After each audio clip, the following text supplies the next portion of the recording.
masih belum ngecek KBI. Mas delok PKBI. Kan aku mau dadine sik ndi? Malah gak tak edit.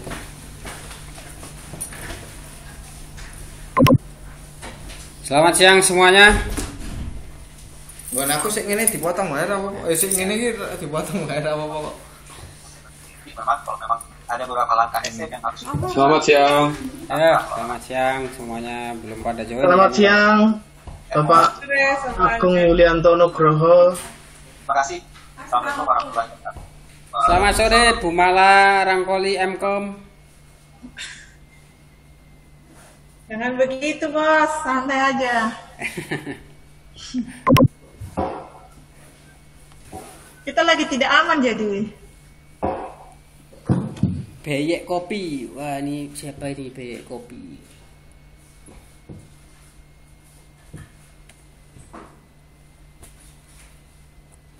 Ibu Aisyah ini kayaknya lulusan penerbangan ya? Lah kok Itu loh, kayak pramugari. Aduh.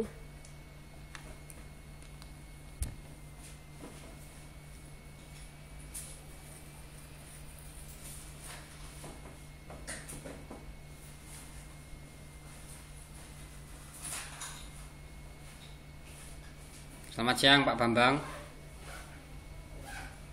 Selamat sore. Wah, selamat sore. Di sana siang ya? Masih? Masih siang Pak. Oh, iya, iya. Wah, ini yang kita tunggu-tunggu. Selamat sore Bu Risma. selamat sore Bu Maya. Ya, sore ya Bapak-Bapak semuanya. Iya Bu Maya, selamat Ya. sore. Bertemu lagi dengan Ibu Maya. Ya, tapi mata kuliah hari ini berbeda ya. Jadi kita di mata kuliah yang berbeda Bapak-Bapak. Siap, Sekalian Bu. saya- Siap Ibu. Tapi nyenggol-nyenggol yang kemarin nggak apa-apa kan Bu? Ya, bolehlah kalau mau ada yang ditanyakan mengenai hal yang kemarin, nggak apa-apa. Siap Ibu. Oke.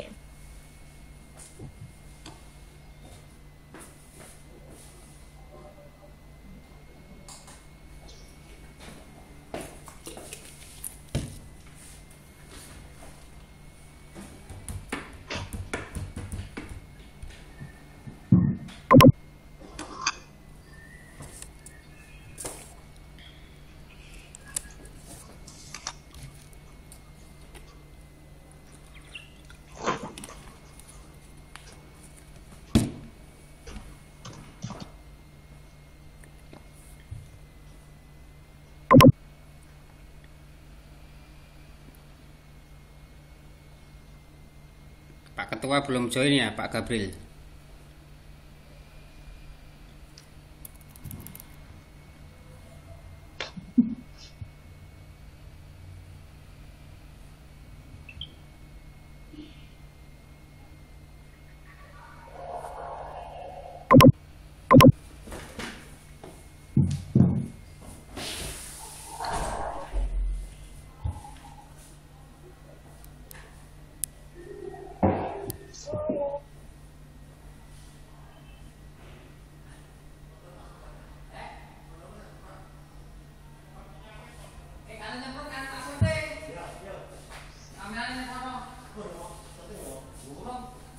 Mudah-mudahan tahun depan saya tidak nyemprot lagi karena corona sudah selesai.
Baik ya, jadi kita mulai perkuliahannya, Bapak Ibu sekalian. Jadi Assalamualaikum warahmatullahi wabarakatuh dan selamat sore semuanya. Waalaikumsalam. Waalaikumsalam warahmatullahi wabarakatuh. Baik, Bapak Ibu sekalian, pastinya sebelumnya sudah dikasih pengantar oleh Pak Sukoco ya. Jadi dosennya ini ada dua sebenarnya. Nanti sebelum meet Pak Sukoco, setelah ujian tengah semester, nanti Pak Andi ya. Nah, untuk sekarang karena sebelum ujian tengah semester berarti Pak Sukoco. Saya rasa Pak Sukoco sudah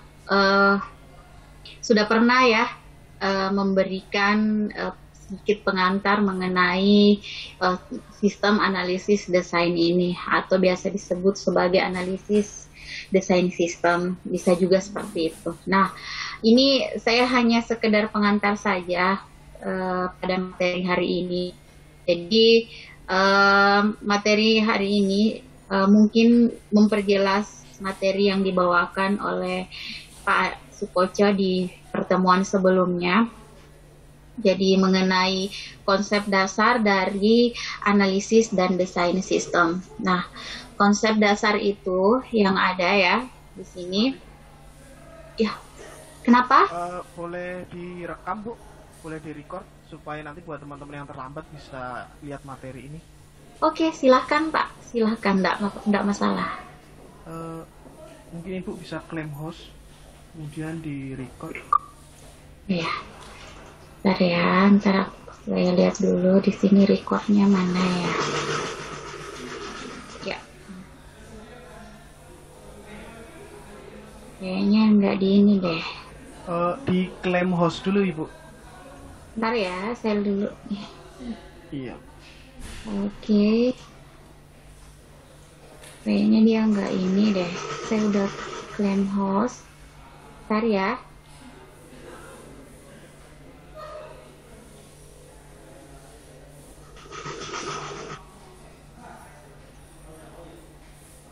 Chat.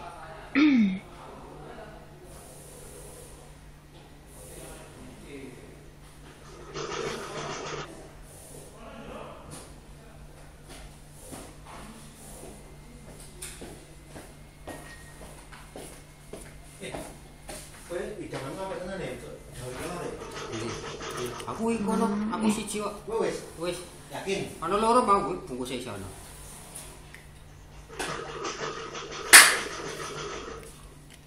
Itu winning Joko berak becek. Klaim host ya.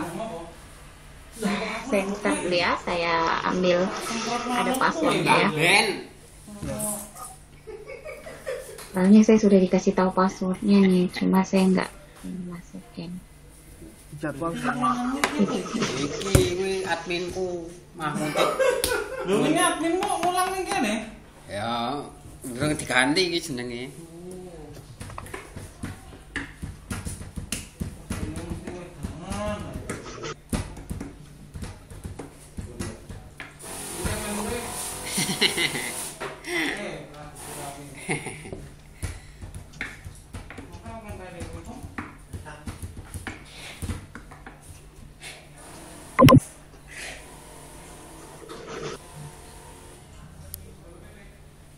Kok jopo lho ora tinggal?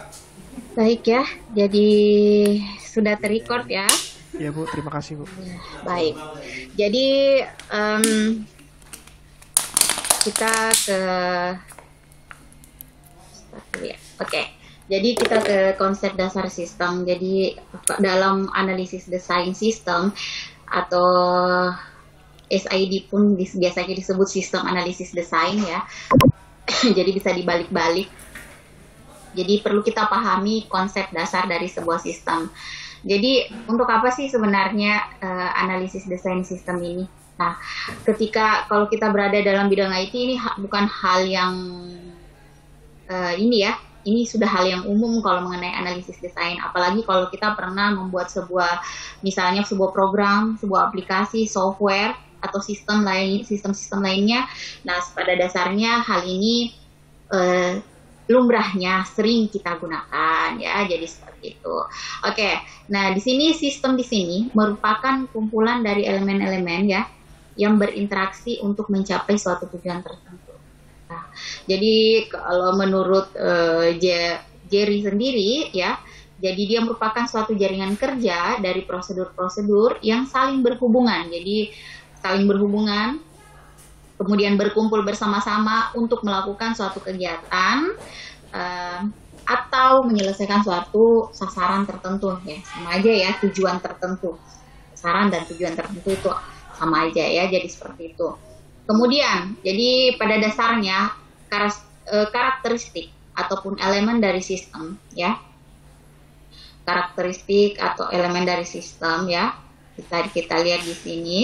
Jadi di sini memiliki komponen. Jadi ada komponen. Komponen ini terdiri dari sejumlah komponen yang saling berinteraksi ya, bekerja sama membentuk satu kesatuan. Jadi pada dasarnya ada yang disebut sebagai yang berupa subsistem ya, ada sistem, ada subsistem yang terdiri dari bagian-bagian sistem itu sendiri. Nah, kemudian memiliki batasan sistem, batasannya sampai mana, kemudian lingkungan luar dari sistem itu sendiri.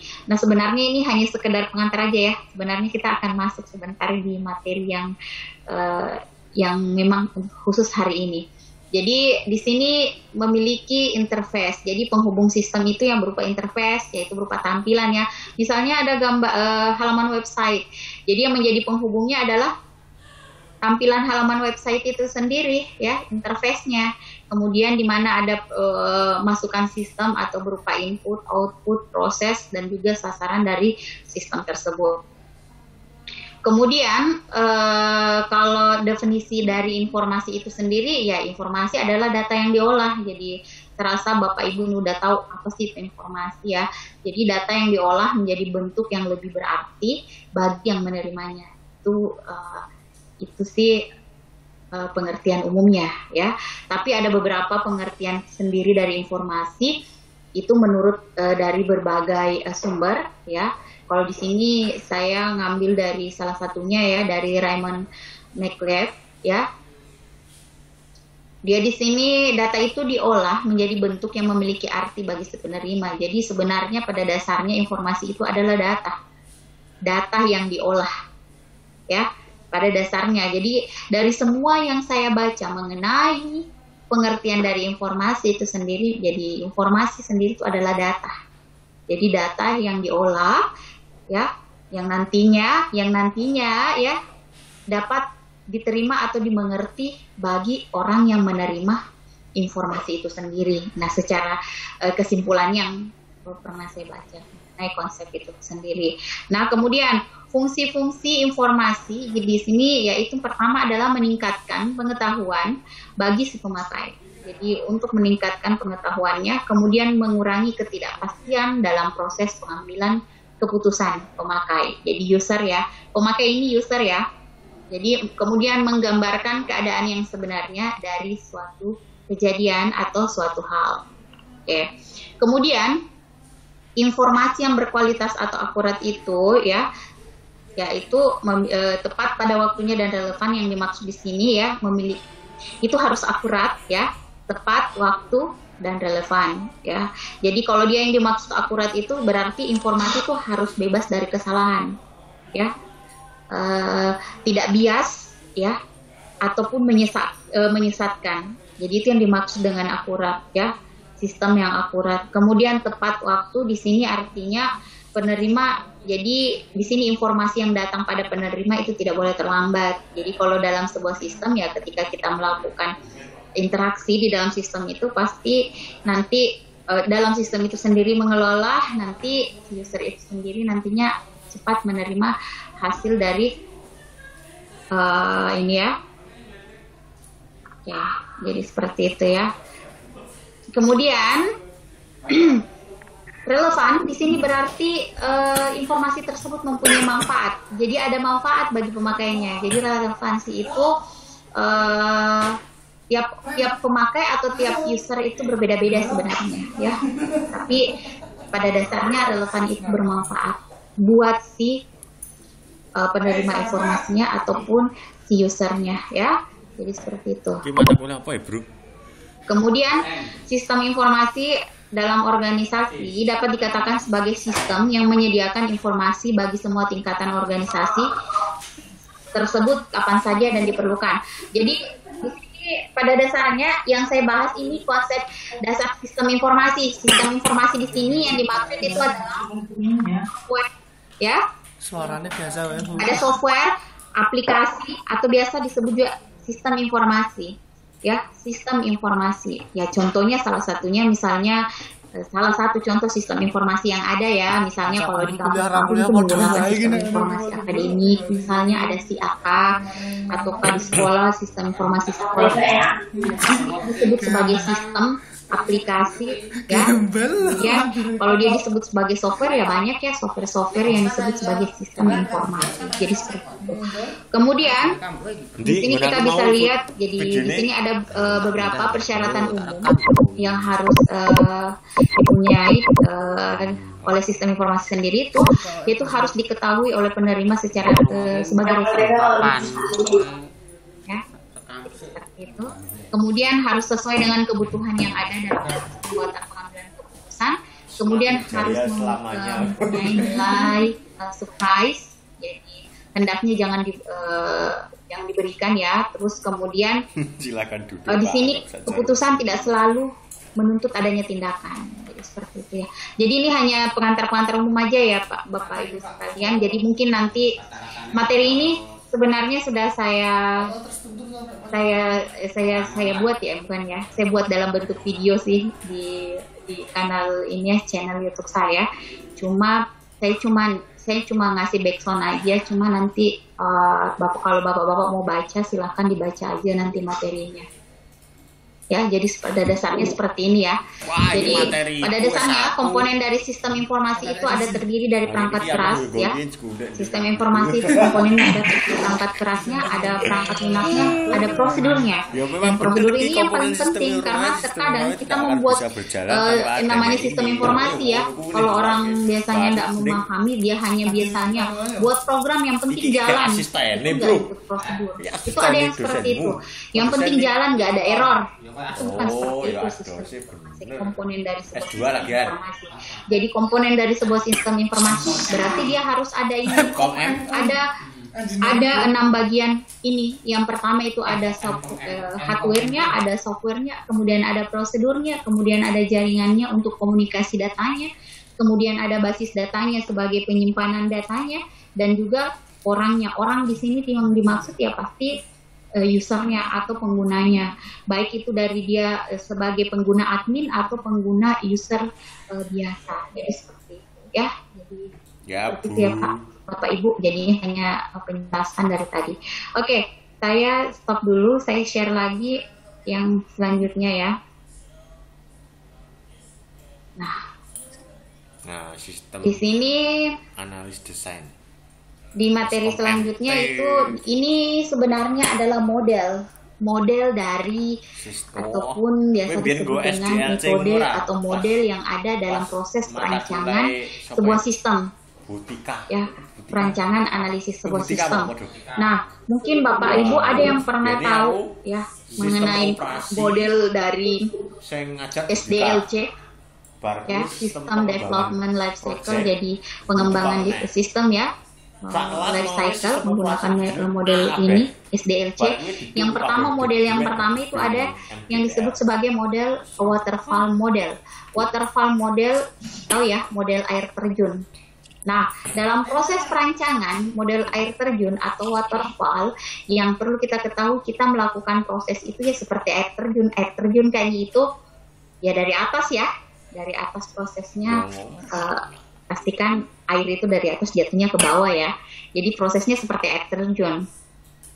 Nah, dalam model waterfall itu ada yang disebut analisis. Nah, ketika kita melakukan penelitian ya, kita kembali lagi ke materi kemarin. Ketika kita melakukan penelitian ya. Nah, bagian ini ketika penelitiannya itu membuat hasilnya membuat sebuah sistem atau aplikasi. Nanti kan ujung-ujungnya dia menggunakan model apa untuk merancang. Nah, kalau di sini misalnya kita menggunakan model waterfall model. Nah, langkah pertama yang dilakukan dalam model waterfall model itu adalah yang pertama adalah analisis. Ya. Tapi pada dasarnya ya, sebelum melakukan analisis itu ada proses lainnya sebelum melakukan ini. Tapi di model waterfall model tidak dijelaskan seperti itu karena dia sudah mengelompokkan bahwa nanti di analisis itu ada prosesnya observasi atau pengumpulan data, ya sudah ada proses pengumpulan data. Jadi kita kembali ke research metodologi kemarin dikaitkan dengan mata kuliah hari ini. Jadi misalnya di analisis ini kan kita tidak melihat proses pengumpulan data, tapi kalau di dalam model waterfall model ini sebenarnya di dalam proses analisis itu ya sebelum melakukan analisis ya kita harus melakukan proses pengumpulan data dulu, setelah itu baru melakukan proses analisis. Tapi dia satukan aja di sini prosesnya, bahwa di sini sudah ada proses pengumpulan data dan analisis. Ini untuk model waterfall. Kemudian desainnya di sini langkah selanjutnya kegiatan yang dilakukan dalam waterfall model ini itu adalah desain. Desain di sini yang dimaksud adalah mendesain sistem. Mau desain inputnya, outputnya, database-nya, jaringannya, dan lain-lainnya. Semua kegiatan dilakukan dalam proses ini. Ya, kemudian implementasi, ya, dia implementasi dulu. Nah, dalam waterfall dia lakukan implementasi dulu. Ketika sistem itu telah didesain, ya, di dalam desain ini sudah dibuat desainnya, ya. Sekaligus di sini sudah dilakukan pengkodingan. Karena ada beberapa model itu dia memang nulis satu-satu prosesnya ditulis, ya, terinci, ditulis. Tapi bisa juga mau dimodelkan seperti ini, tergantung sebenarnya model yang kita gunakan. Tapi pada dasarnya semua kegiatan itu, yang dilakukan atau tahapan dalam penelitian itu dilakukan pada proses ini. Nah, di sini dia melakukan implementasi dulu, lebih dulu. Implementasi dia langsung implementasi untuk mengetahui apakah sistem ini sudah layak atau tidak, ya. Apakah sistem ini sudah, karena dia sebenarnya melakukan implementasi dulu supaya dia tahu ya sebelum melakukan pengujian. Seharusnya ya kalau model lain sih sebenarnya ada yang melakukan testing dulu baru implementasi. Tapi kalau ditanya mana sih yang benar, Bu? Semuanya benar. Karena semua ada modelnya, semuanya benar. Mau melakukan testing dulu, monggo. Mau melakukan implementasi juga, monggo. Jadi seperti itu. Tapi ini kalau di model waterfall model, waterfall model dia modelkan seperti ini. Setelah sistem itu atau desain sistem yang telah dianalisis itu dibuat, langsung diadakan implementasi. Implementasi langsung diterapkan. Nah, dalam penerapan itu sebenarnya proses yang dilakukan selanjutnya itu adalah testing. Testing itu pengujian. Setelah dia melakukan pengujian, kan di sini sudah dia implementasi. Pada saat itu dia lakukan juga testing. Tapi pada saat pengujian misalnya ada yang mau diperbaiki di barulah dia melakukan proses maintenance. Jadi seperti itulah proses yang waterfall model. Nah, di sini atau model air terjun ya. Jadi model pengembangan perangkat lunak ini ya untuk waterfall ini sebenarnya metode klasik ya. Metode klasik yang sederhana.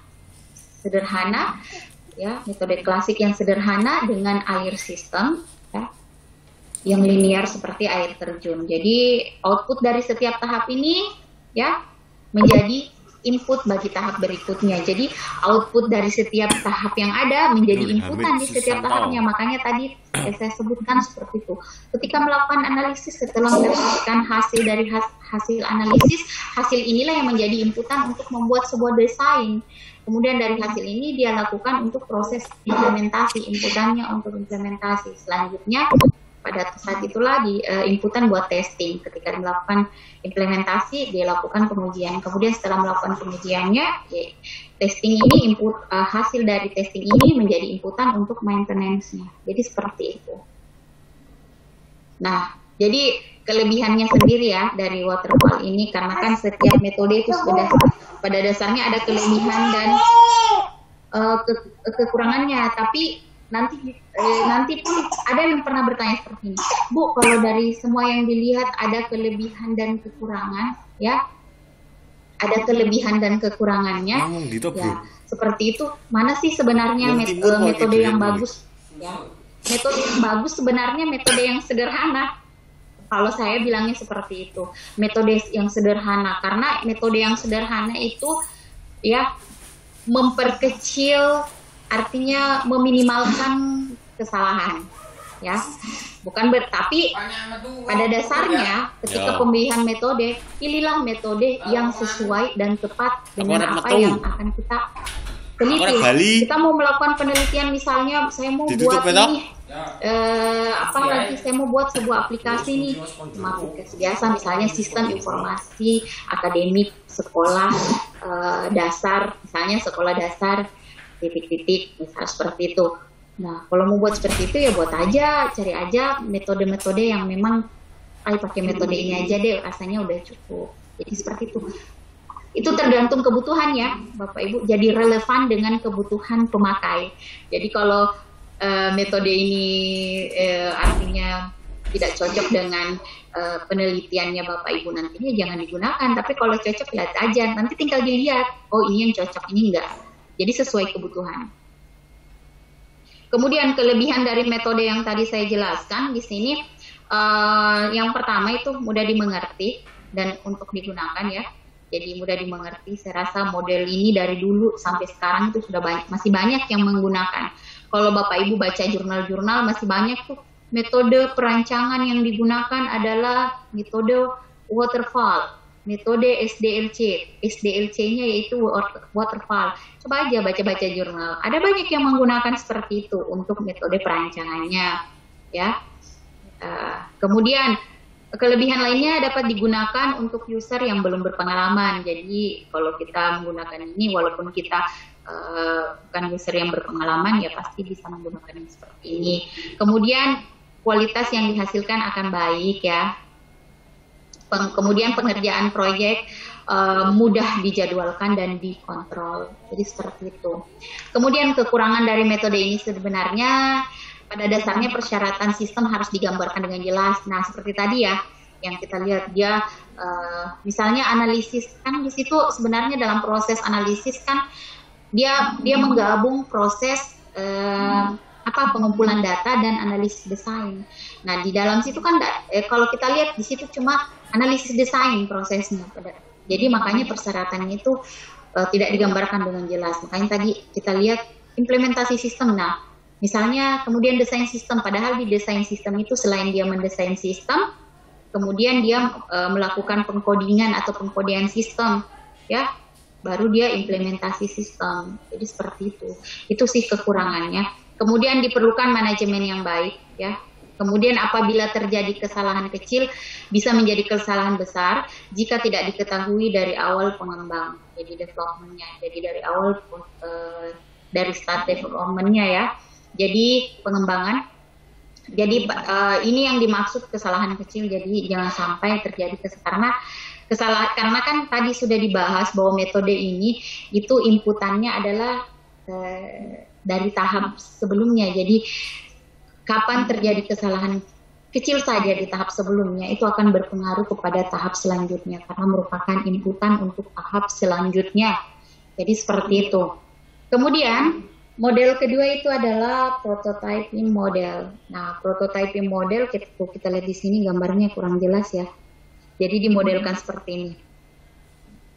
Nah, di prototyping model ini sebenarnya model contoh dari suatu software. Jadi model ini dapat digunakan jika pihak klien menginginkan prototipe dari software dalam waktu singkat. Jadi kalau menginginkan ya dalam waktu singkat biasanya kita gunakan seperti ini. Nah, kelebihan metode yang tadi ada ya prototype ini, di sini model itu melibatkan pelanggan dan dalam analisa dan desain. Maksudnya pelanggan ini siapa? User ya. Dia melibatkan user. Misalnya nih ada instansi atau perusahaan kah membutuhkan sebuah sistem untuk instansinya. Nah, ketika dia membutuhkan sistem untuk membangun sebuah pada perusahaannya atau instansinya, kan dia membutuhkan seorang programmer ya. Nah, di mana pada proses ini, ya itu tadi calon usernya atau pelanggannya itu sendiri terlibat dalam proses analisa dan desainnya ini. Dia tahu, dia melakukan analisa, kemudian untuk desainnya dia mau yang seperti apa. Seperti itulah kelebihan dari prototype model. Kemudian menghemat waktu pengembangan ya. Karena tadi dibantu oleh pelanggannya sendiri, jadi mungkin lebih menghemat pengembangannya. Kemudian adanya komunikasi yang baik antara pengembang dan pelanggan. Kemudian pelanggan itu berperan aktif dalam pengembangan sistem. Jadi kalau kita lihat pada dasarnya kesimpulannya prototype ini di sini kelebihannya sebenarnya adalah ya user berperan aktif. Jadi user bukan hanya si pembuatnya saja ya, bukan hanya si pengembangnya saja yang aktif dalam pembuatan sistem ini. Tidak sama pada model-model lainnya, itu kebanyakan si usernya itu nggak bisa tahu, nanti usernya udah jadi baru dia lihat sistemnya. Tapi kalau di prototype ini enggak, dia terlibat secara keseluruhan. Jadi seperti itu. Si user ini atau calon pengguna atau pelanggan lah istilahnya di sini, karena sebenarnya di sini pembahasannya proyek ya. Jadi seperti itu. Jadi bisa apa lagi namanya? Jadi lebih menghemat waktu pengembangan. Kemudian kekurangan prototype model yaitu kualitas sistem kurang baik. Yang ini kadang di sini sebenarnya saya agak ini juga ya dengan kekurangan yang dipaparkan, karena kualitas sistem kurang baik katanya. Padahal kan kalau kita melibatkan pelanggan, pasti kan apa yang diinginkan oleh user itu sebenarnya tercapai ya, apa yang mau seperti apa bentuk dan modelnya. Tapi setelah saya menganalisa sendiri yang kenapa dikatakan kurang baik, kemudian tidak menggunakan proses rancangan yang baik, kemudian dihasilkan biasanya sulit dirubah, ya karena begini, karena kan terkadang si user itu kan calon pengguna itu kan bukan, artinya masih awam dalam sistem informasi, dalam aplikasi. Kalau kita mengikuti maunya, ada hal-hal atau prosedur-prosedur ya yang ada dalam sistem itu yang seharusnya ada, biasanya dihilangkan karena kan kita mengikuti apa yang diinginkan oleh pelanggan atau apa yang diinginkan oleh calon user atau user itu sendiri. Tapi memang kalau kita buat sistem, kita harus dulu lihat apa sih yang diinginkan user. Tapi kalau kita mau merancang atau membuat sistem ya ada hal-hal tertentu yang harus kita ketahui, yang ini tepat ada, ini tidak harus ada. Nah, itulah yang kekurangan dari model ini sebenarnya. Kemudian model selanjutnya, ini sebenarnya modelnya ada banyak ya, cuma saya menjelaskan yang umum saja. Nanti Bapak Ibu bisa banyak-banyak membaca aja. Kemudian model selanjutnya itu ada RID model atau Rapid Application Development. Jadi model ini kita lihat di sini ya, kalau kita lihat modelnya di sini ada model RID ini, jadi dia ini model yang proses pembangunan atau pengembangan perangkat lunaknya masih ke dalam golongan teknik waterfall sebenarnya, atau yang bertingkat ya, masih seperti itu. Cuma kalau kita lihat ya, kita lihat di sini. Nah, di sini kan, nah masih ada beberapa bagian itu yang sama dengan posisinya sama dengan waterfall itu, tapi ada beberapa yang sudah diurai. Kalau di ini kan disatukan ya di waterfall. Nah, kelebihan dari RID model ini sendiri yaitu biayanya yang relatif murah ya, sama dengan waterfall tadi, waktu pengembangan yang lebih singkat. Ya. Kemudian kekurangannya sendiri tidak cocok untuk proyek yang berskala besar, karena tadi yang waktu juga yang lebih singkat juga bukan berarti bisa menghasilkan sebuah sistem yang berskala besar ya langsung jadi. Karena kalau kita mau buat sebuah sistem yang berskala besar, waktu yang singkat itu bukan siapa sih nggak mau waktu yang cepat mengerjakan, cuma pasti akan tidak sesuai dengan prosedurnya lagi.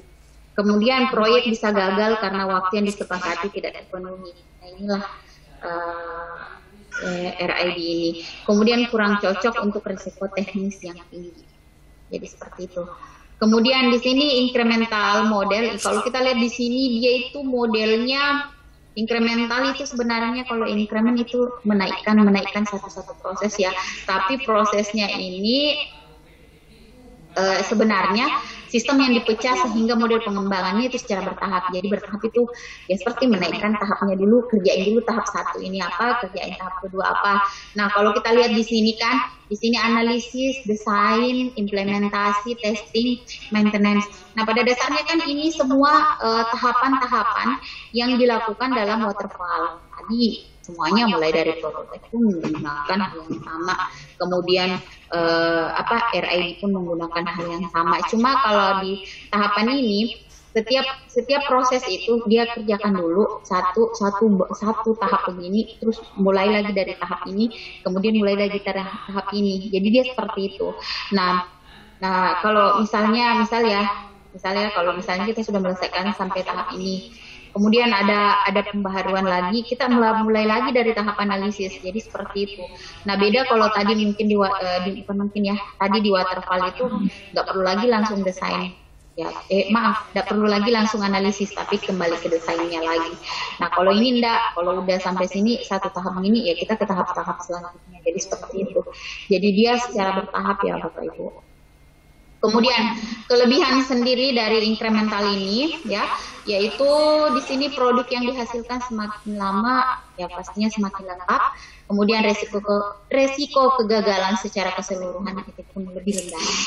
Kemudian mampu melakukan perubahan secara fleksibel. Kemudian kekurangannya sendiri membutuhkan waktu yang relatif lama menghasilkan sebuah produk yang lengkap karena terlalu banyak misalnya perubahan-perubahan, setiap proses dikerjakan secara bertahap, jadi otomatis waktu yang digunakan pun bakalan lama. Kemudian adanya kesulitan untuk pemetaan persyaratan, jadi pelanggan pada increment yang benar, jadi seperti itu.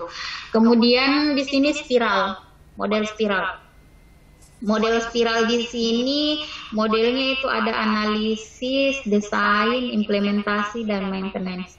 Terus kalau begini testingnya mana ya? Nah, di sini lagi kembali saya jelaskan bahwa di dalam setiap model itu sebenarnya ya model terlengkap itu ya tahapan terlengkap itu sebenarnya dimulai dari proses pengumpulan data. Biasanya sih dimulai dari mulai dari proses perencanaan ya, proses perencanaan, kemudian pengumpulan data, kemudian analisis sistem atau analisis data, kemudian desain sistem ya, kemudian pengkodean atau coding, kemudian biasanya itu testing dulu, baru implementasi, baru kalau setelah implementasi baru dilakukan maintenance kalau misalnya ada maintenance-nya. Nah, pada dasarnya bentuknya seperti itu. Cuma di setiap model itu ada beberapa dari kegiatan yang tadi saya sebutkan, itu ada beberapa kegiatan yang misalnya di model spiral ini ada 4, itu sudah disatukan kegiatannya di dalam situ. Cuma kembali lagi dia tidak terlalu jelas bahwa di analisis ini sudah ada proses ini. Cuma dia gambarkan analisis, tapi dalam analisis sudah ada proses pengumpulan datanya. Ya, karena pasti sebelum kita melakukan analisis ya kita melakukan proses pengumpulan data dulu. Nggak mungkin dong kita langsung melakukan analisis sedangkan data yang mau dianalisis apa. Jadi seperti itu. Nah, begitu pula di implementasi. Nah, di implementasi sebenarnya ini ya sudah ada testingnya, itu juga sudah ada di dalam. Jadi sebelum melakukan implementasi itu dilakukan. Makanya bentuk secara umumnya untuk spiral itu seperti ini ya. Jadi kelebihannya sendiri dapat digunakan untuk sistem yang besar, cocok untuk mengurangi risiko. Kemudian di sini bisa terus berkembang jika ada permintaan user. Kemudian model ini sebenarnya masih jarang digunakan. Jadi metodenya lambat dan mahal. Hampir sama dengan model tadi itu increment yang menggunakan increment model. Jadi seperti itu. Oke, jadi dari berapa model ya tadi itu saya jelaskan, ada waterfall, kemudian prototype, kemudian RID, incremental model, spiral model. Dari model yang saya jelaskan tadi ini, dari semua model-modelnya itu sebenarnya model yang paling umum sebenarnya ada 12, kalau nggak salah ada 13 model. Mungkin Bapak Ibu bisa baca nanti di bukunya ya, di buku analisis perancangan sistem. Boleh cari buku itu, atau buku konsep sistem informasi boleh juga itu, atau buku rekayasa perangkat lunak juga ada. Jadi seperti itu. Jadi pada dasarnya ya saya ngangkat ini karena ini hal yang umum digunakan, walaupun ada yang masih jarang digunakan, tapi pada dasarnya yang umum digunakan itu adalah metode waterfall. Ya, pada dasarnya dan paling sering digunakan adalah metode waterfall. Jadi bukan berarti metode lainnya tidak bagus. Metode lainnya boleh silahkan digunakan. Karena ini hanya metode model perancangan sistem ya.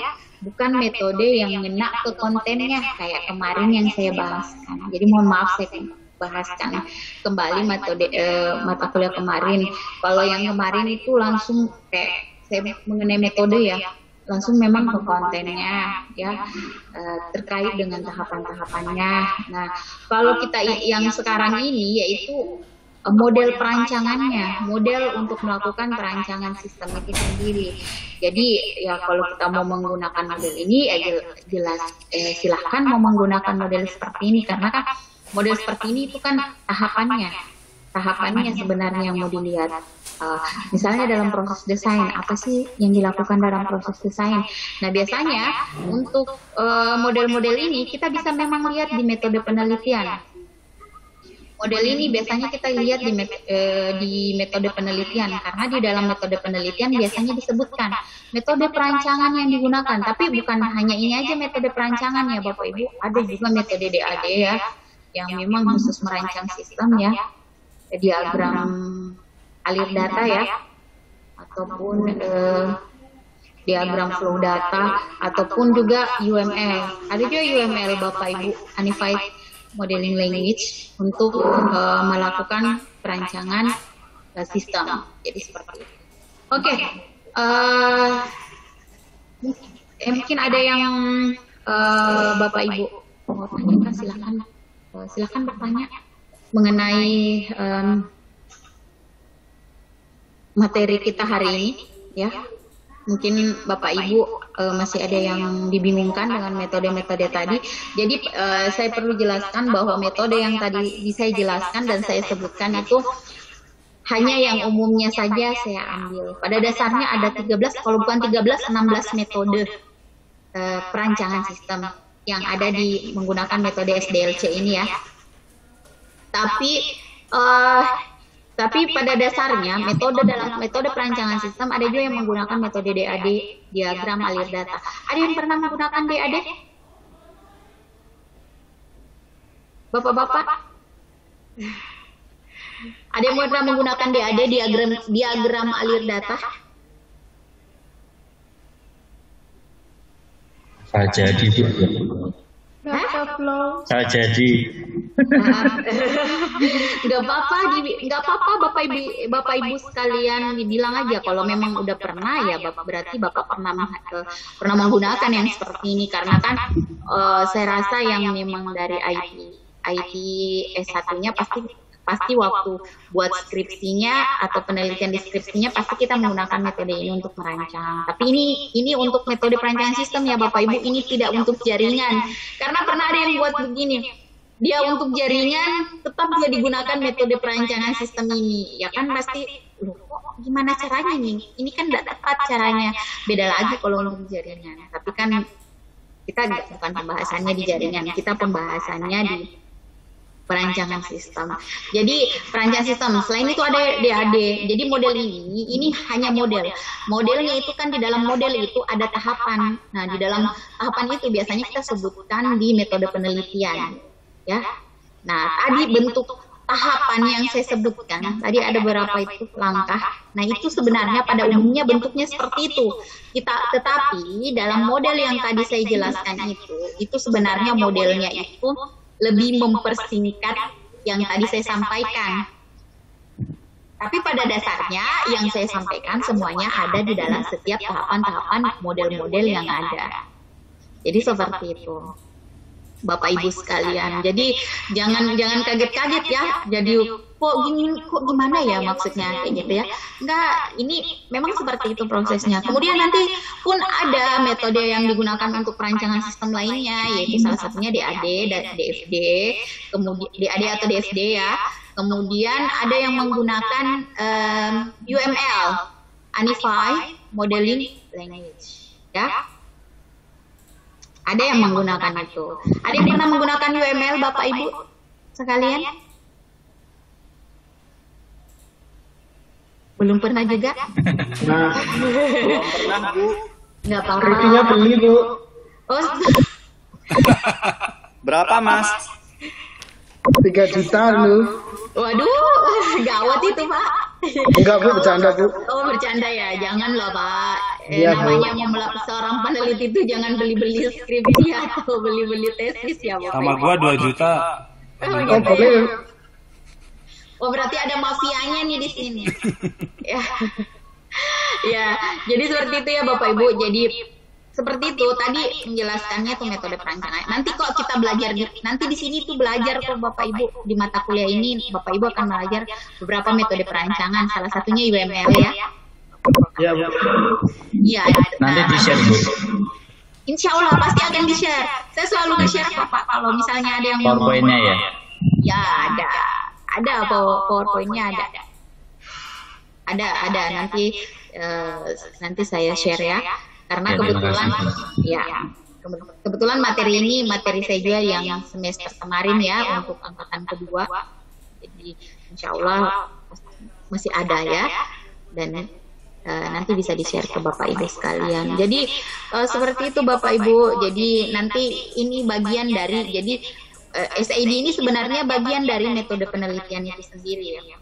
Bagian dari metode penelitian itu sendiri karena di dalam tahap metode penelitian itu ya, di dalam tahap metode penelitian itu ada tahapan-tahapan penelitian dan model perancangan yang digunakan. Nah, disinilah kita menyebutkan model perancangan apa yang Bapak Ibu gunakan, tapi bukan ke arah konten metode yang kayak saya sebutkan kemarin, misalnya untuk layanannya, ya itu kayak kemarin ada layanannya, atau konten metode akurasinya, misalnya kita menggunakan algoritma, atau kalau misalnya data mining atau SPK, itu lain lagi metodenya, ya metode yang digunakan untuk tingkat akurasinya. Karena pada dasarnya itu Bapak Ibu orang itu taunya metode setahu saya metode penelitian itu hanya metode kualitatif dan kuantitatif deh, ya.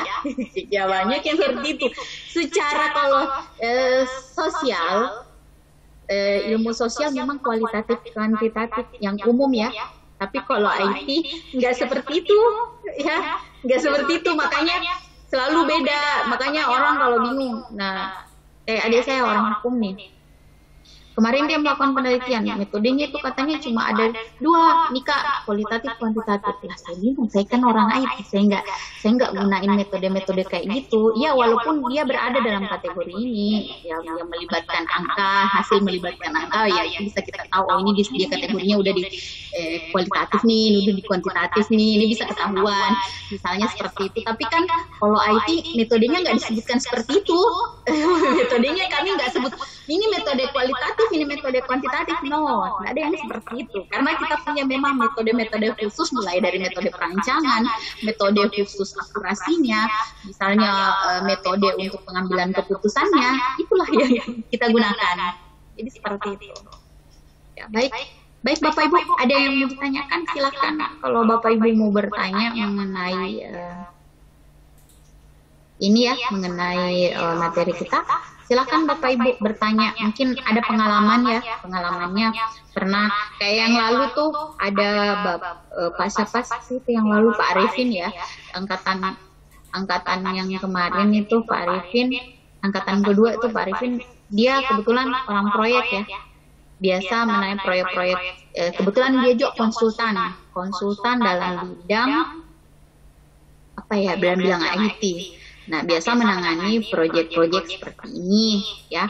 Biasa menangani proyek-proyek. Nah, biasanya kan itu yang seperti ini tidak dimunculkan di dalam ini. Nah, biasanya istilahnya itu kalau di dalam proposal proyek itu biasanya disebut dengan SRS. Di dalam SRS ini ada model-model ini yang disebutkan. Nah, salah satu itu. Tapi di dalam penelitian, makanya saya bilang itu hari sama temennya. Ya kalau saya sih kan saya peneliti, saya bukan orang proyek, ya. Kalau saya bahasnya pasti saya bahas dari segi penelitinya, bahas dari segi menelitinya. Kalau bahas dari segi proyeknya pasti akan kita bahas dari segi biayanya, ya, waktu. Nah, walaupun di penelitian itu kita akan menyebutkan juga waktu, tapi waktu pelaksanaan penelitian, bukan waktu yang penyelesaian sistem, tapi waktu pelaksanaan dari penelitian itu sendiri. Jadi seperti itu. Itu sekedar sharing pengalaman dari yang kemarin, dari teman-temannya ya, dari angkatan yang kedua kemarin. Jadi seperti itu. Jadi ini bagian dari yang Bapak Ibu misalnya nanti mau menggunakan metode perancangan apa, tapi nggak harus memaksakan harus ini juga ya metode perancangannya. Jangan dipaksakan harus seperti ini, ya. Ya dilihat kesesuaian. Tadi saya sudah bahas bahwa lihat relevankah saya menggunakan yang ini, kebutuhan saya inikah atau enggakah, atau saya butuhnya sebenarnya bukan yang ini. Saya butuhnya di metode yang lainnya. Saya butuhnya sebenarnya di sistem yang di model yang lainnya, bukan model yang ini. Model ini tidak tepat karena ini hanya berupa penyebutan teori-teori langkah-langkah kegiatan saja. Sedangkan ini saya membuat sebuah sistem, itu harus saya gambarkan proses sistemnya. Misalnya saya harus menggambarkan secara umum sistem saya. Misalnya saya harus menentukan entitas apa saja yang terkait, entitas luar apa saja yang terkait dengan sistem yang akan saya rancang atau sistem yang akan saya buat di dalam penelitian saya, kayak gitu. Misalnya Bapak Ibu ya, misalnya Bapak Ibu nih mau buat sebuah sistem. Nah, dalam buat sistem itu kita harus buat polanya dulu, rancangannya ya. Ibarat kalau kita ngejahit kan kita buat polanya. Jangan ngejahit dulu baru buat pola, nggak mungkin kan? Sudah jadi juga masa mau dibuat polanya ya. Jadi seperti itu dalam sistem ya, kita buat dulu rancangan sistem itu. Nah, rancangan sistem itu tidak hanya berupa gambarnya itu maksudnya gambar formnya ya. Gambar formnya nanti tampilannya seperti ini, tidak, tapi gambar kerja sistemnya, gambar kerja dari sistemnya. Itulah yang digambarkan di perancangan ini. Nah, misal ini ada pembuatan sistem informasi, misalnya sistem informasi pendaftaran mahasiswa baru. Itu contoh standar aja ya Bapak-bapak dan Ibu yang saya sebutkan. Nah, dalam contoh sistem informasi pendaftaran mahasiswa baru, entitas luar yang saling terkait itu apa? Misalnya entitas pertama itu adalah bagian pendaftaran ya, atau petugas pendaftaran. Entitas kedua yaitu calon mahasiswa baru, misalnya seperti itu. Entitas ketiga siapa? Setelah itu pokoknya yang terkait dengan sistem. Nah, itulah yang terkait dengan sistem. Nah, inputannya apa nih? Nah, gitu kan. Kalau misalnya kalau petugas melakukan apa nih di dalam sistem, kegiatannya sistem luarannya nanti apa? Ya. Nah, begitu pula untuk entitas-entitas lainnya. Itu bentuk secara umum. Nanti baru dimodelkan lagi. Nanti setelah itu baru dimodelkan lagi setiap entitas dengan sistem. Jadi masing-masing entitas dengan sistem. Nah, itu kalau di FD atau di AD kita sebutnya sebagai gambaran umum sistem, kemudian disebutnya sebagai diagram level, ya. Jadi seperti itu. Nah, kalau di UML kita sebutnya itu use case diagram, class diagram, sequence diagram, ya, activity diagram. Jadi ada use case diagram, ada diagram kasusnya ya, atau biasa kalau disamakan dengan DAD itu gambaran umum sistemnya. Kemudian ada kelas diagramnya, ada gambaran kelas relasi dari setiap kelas-kelasnya, ya, kelas dari diagramnya, pengelompokannya. Kemudian ada diagram aktivitasnya dan ada diagram kegiatannya. Jadi seperti itu. Seperti itu yang akan kita bahas seperti ini. Tapi ini dikaitkan juga dengan penelitian karena ini bagian dari penelitian Bapak Ibu. Karena saya pun meneliti menggunakan ini. Saya membuat jurnal, ya kadang saya menggunakan kalau memang menghasilkan sebuah sistem, ya saya menggunakan metode-metode ini untuk perancangannya. Dan saya sebutkan pula. Tapi saya tidak gunakan semuanya. Saya karena kalau di jurnal itu kan nggak seperti kita buat proposal ya. Kita mengambil yang penting tapi sudah bisa menggambarkan secara keseluruhan dari apa yang kita buat. Nah kebetulan yang bisa menggambarkan secara keseluruhan, misalnya kalau saya menggunakan use case diagram, ya use case diagramnya itu yang menggambarkan secara keseluruhan dari sistem saya. Misalnya seperti itu. Bapak-bapak dan ibu sekalian. Beda lagi kalau kita menggunakan metode-metode dari data mining, metode dari apalagi SPK, ya, sistem pengambilan keputusan atau algoritma itu beda lagi. Itu kalau di situ kita menuliskan algoritmanya, langkah algoritmanya di setiap algoritma, di algoritma mana yang menggunakan rumus, misalnya matriks apa dengan matriks apa. Nah itu yang kita bahasakan. Nah itulah yang disebut sebagai metodologi penelitian. Kalau metode kan hanya menyebutkan metode-metode terus menjelaskan, tapi metodologi menjelaskan metode yang digunakan, nah seperti apa dan hasilnya nanti seperti apa. Tapi beda lagi kalau di hasil dan pembahasan. Jadi seperti itu. Jadi seperti itu Bapak Ibu sekalian. Oke, ada yang mau ditanyakan? Mungkin Bapak Ibu sekalian ada yang mau ditanyakan, mungkin masih ada yang kurang dimengerti dengan materi kita. Bapak Ibu bisa bertanya. Saya ingin bertanya, Bu. Baik Ibu Olivia, kenapa Bu Olivia? Saya ingin bertanya, dulu waktu semasa S1 kami itu pernah diajarkan ada 2 model perancangan yang terstruktur dan berorientasi objek, Bu. Itu kira-kira bagaimana cara membedakannya dan mana yang lebih baik? Cara membedakannya, kalau kan berorientasi objek kan otomatis kita pakai UML ya Bu Olivia? Iya, sudah jelas. Kalau dia sudah berorientasi objek, itu sudah kita gunakan UML. Tidak salah lagi di situ bentuknya. Ya, kalau dibilang apa tadi pertanyaannya Bu Olivia yang terakhirnya? Di antara keduanya mana yang lebih baik digunakan? Kalau saya ya secara pribadi atau berdasarkan pengalaman dan yang pernah saya lihat pun ya, kalau mau dibilang lebih baik, pada dasarnya semua perancangan itu baik, tapi sesuai kebutuhan atau tidak. Nah, tadi sebenarnya Bu Olivia udah sebutkan terstruktur dan berorientasi objek, Bu. Nah, kalau berorientasi objek udah pasti kita pakainya UML. Kayak gitu, Bu Olivia. Jadi seperti itu ya. Jadi tergantung kebutuhan kembali. Jadi kalau kebutuhan perancangan kita ini, kita gunakan metode ini. Jadi terkadang ini seperti ini. Ada banyak ya orang menggunakan itu asal-asalan. Di pengujian saja ya Bapak Ibu, saya jelaskan sedikit tentang pengujian sistem. Pengujian sistem kan itu ada yang namanya pengujian black box, white box ya. Kemudian pengujian kuesioner. Salah satu pengujian itu juga ada kuesioner ya. Kemudian ada akurasi. Akurasi itu kita gunakan ketika kita menggunakan algoritma atau kita membahas tentang ya algoritma, karena kan tingkat akurasi kita bahasnya tentang begitu. Nah, salah satunya yang tadi, kemudian statistik. Pengujian statistik, ada juga yang menggunakan pengujian statistik.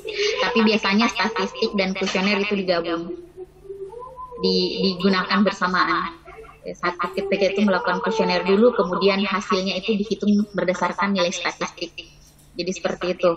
Nah, ada yang seperti itu Bu, Bapak Ibu sekalian. Ada yang buat asal-asal menggunakan. Padahal misalnya dia, kalau kita hanya membuat sebuah sistem perancangan biasa, misalnya sistem informasi pendaftaran mahasiswa baru, pengujian apa yang kira-kira kita bisa menggunakan misalnya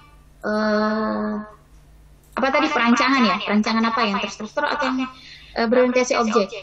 Ya, karena kalau dia namanya kita membuat sistemnya itu sudah berbasis web, ya, jadi dia sudah berorientasi objek ya, itu mending gunakan UML, ya. Kemudian kalau misalnya pengujiannya, karena pengujiannya kita hanya buat sebuah sistem biasa yang mau diuji itu hanya fungsionalnya saja, fungsional dan non fungsional, ya black box saja. Nah, fungsional dan non fungsional itu sebenarnya ada berapa di dalam? Untuk fungsionalnya itu sendiri ya, setiap fungsi-fungsi termasuk fungsi simpan, hapus, edit, dan lain-lainnya itu yang diuji. Itu namanya fungsional. Non fungsional yang mana? Yang itu mulai dari responnya, usability-nya, ya, ergonomiknya, kemudian security-nya, waktu aksesnya, dan lain-lain.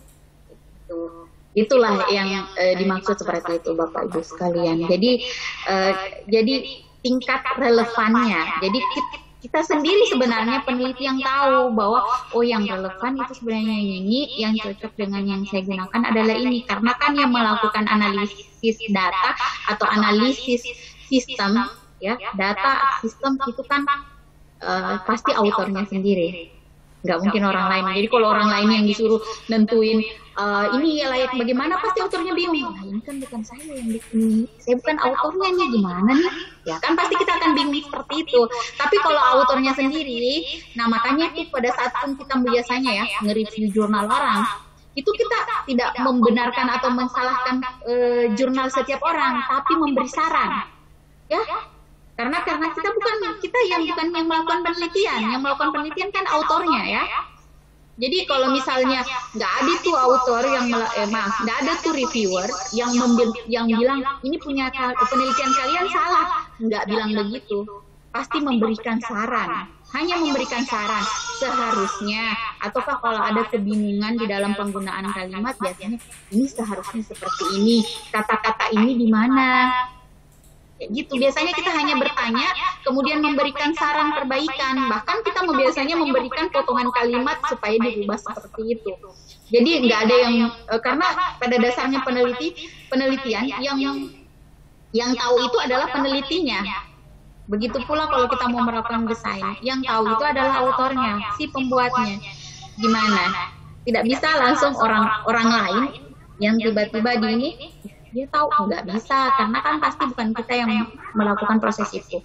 Tapi kalau dia reviewer kan dia melakukan nge-review, berarti ada melakukan pengujian, menguji, bertanya, ketika ada yang dianggap keliru, dilakukan perbaikan, misalnya ada perbaikan, itu perbaikannya berupa saran, ya, saran penambahan. Jadi seperti itu Bapak Ibu sekalian. Jadi kalau buat bapak-bapak yang pernah buat jurnal, ya, bapak-bapak ataupun ibu-ibu yang pernah buat jurnal, ya, jangan heran ya, jangan nganggap musuh tuh reviewernya ya.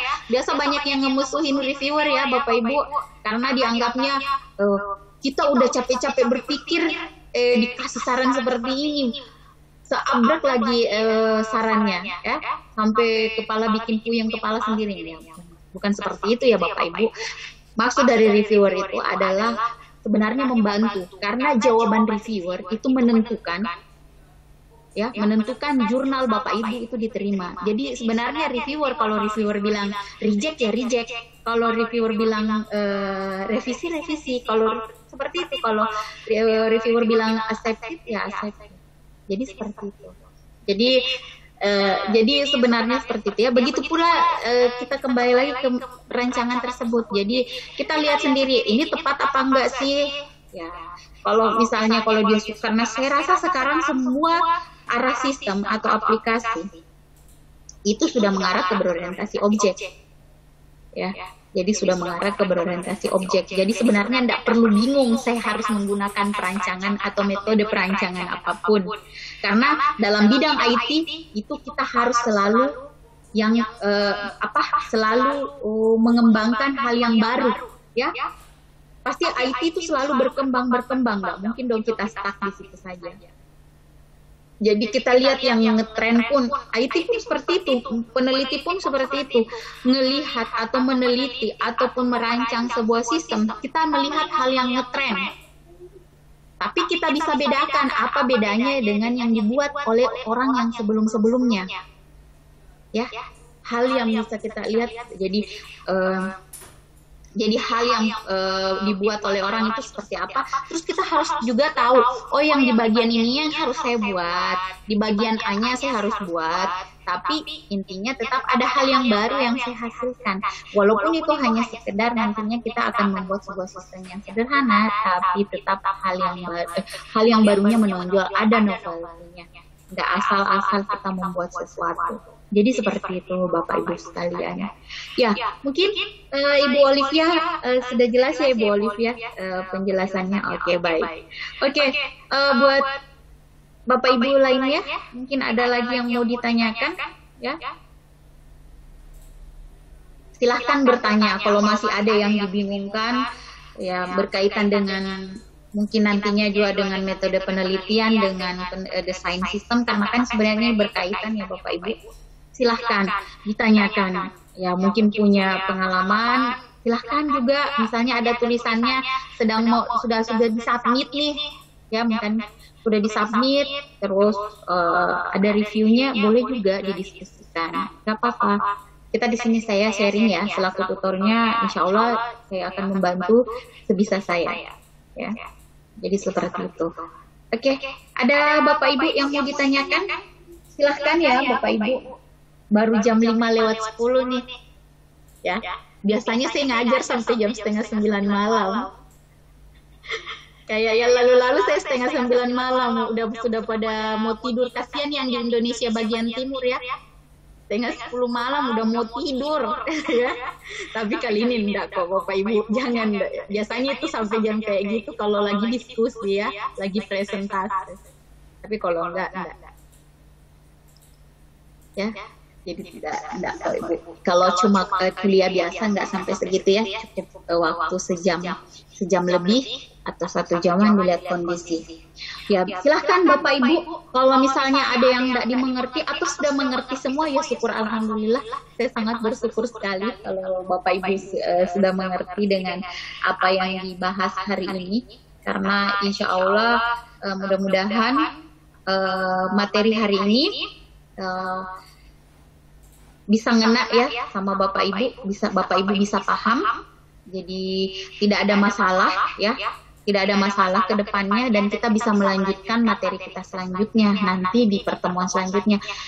Karena kebetulan minggu depan itu masih tutor ya, nanti di minggu keempat baru dosen, baru 5-6 tutor lagi kembali. Jadi pertemuan kedua dan ketiga ini masih tutor. Ya, pertemuan kedua dan ketiga ini, jadi minggu depan itu masih tutornya, minggu keempat baru dosennya, minggu kelima dan 6 baru kembali tutor, 7 dosennya, baru 8 baru ujian tengah semester. Jadi seperti itu. Tidak terasa kok Bapak Ibu ya. Jadi Bapak Ibu kuliah seperti ini semester depan itu udah masukin judul tesis ya, jadi sebaiknya udah dipikir-pikirkan dari sekarang. Jadi untuk oh ya, dengan Bapak siapa? Mahmud saya. Oh iya Pak Mahmud. Maaf ya. Mau nanya, ini kalau misalkan kita mengerjakan sesuatu aplikasi dengan beberapa orang atau beberapa tim itu metode-metodenya apakah sama atau memang ada perbedaan? Misalkan satu orang yang mengerjakan itu satu metode ini, kalau royoan nanti metodenya seperti ini itu apa? Baik Pak Mahmud, mungkin saya bisa ulang sedikit pertanyaannya Pak Mahmud ya. Mungkin pertanyaan Pak Mahmud tadi seperti ini, bagaimana kalau di dalam satu kelompok ini ya, proyek besar, ada beberapa ini pekerja, kalau nggak salah tangkap ya, kerjaan, terus apakah metode yang digunakan itu semuanya sama atau berbeda? Betul seperti itu Pak Mahmud yang dimaksud? Mana Pak Mahmudnya? Apabila dikerjakan keroyokan. Oh ya, keroyokan ya. Pada dasarnya Pak, metode itu yang digunakan harus sama, walaupun dikerjakan dikerjakan secara tim ya. Pada dasarnya harus sama Pak. Kalau kita menggunakan, kalau kita lagi ngerjain sistem yang sama Pak Mahmud ya, terus tapi dikerjanya keroyokan, artinya tim ya, dikerjakan tim.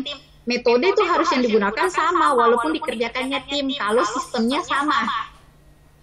Kalau sistemnya sama. Cuman kan kadang ada itu misalkan dia bagian ini aja, nanti bagian testing sendiri, bagian ini sendiri, itu kan berarti kan nanti ya kan otomatis kan ini ya Bu ya. Ya, model itu kan Pak tadi udah ditentukan kan, model itu punya misalnya di bagian analisis ini. Nah, itu model udah ditentukan. Misalnya modelnya kita menggunakan model tadi misalnya waterfall. Satu tim ini menggunakan waterfall, tapi pekerjaan yang dikerjakan misalnya analisis tim ini, desain tim ini, kayak gitu Pak. Jadi enggak, tapi pada dasarnya metodenya tetap sama, tetap sama. Jadi seperti tidak ada metode khusus misalkan kalau keroyokan itu pakai metode ini, kalau sendiri pakai metode ini nggak ada ya Bu? Tadi saya sudah bilang Pak, tergantung relevannya ya Pak, yang mana yang relevan jadi digunakan. Kembali lagi kebutuhan. Kalau kebutuhannya di model A, di A. Kalau kebutuhannya di model B, di model B. Jadi seperti itu Pak Mama. Iya, terima kasih. Baik Pak Mama. Oke, ada lagi yang mau ditanyakan?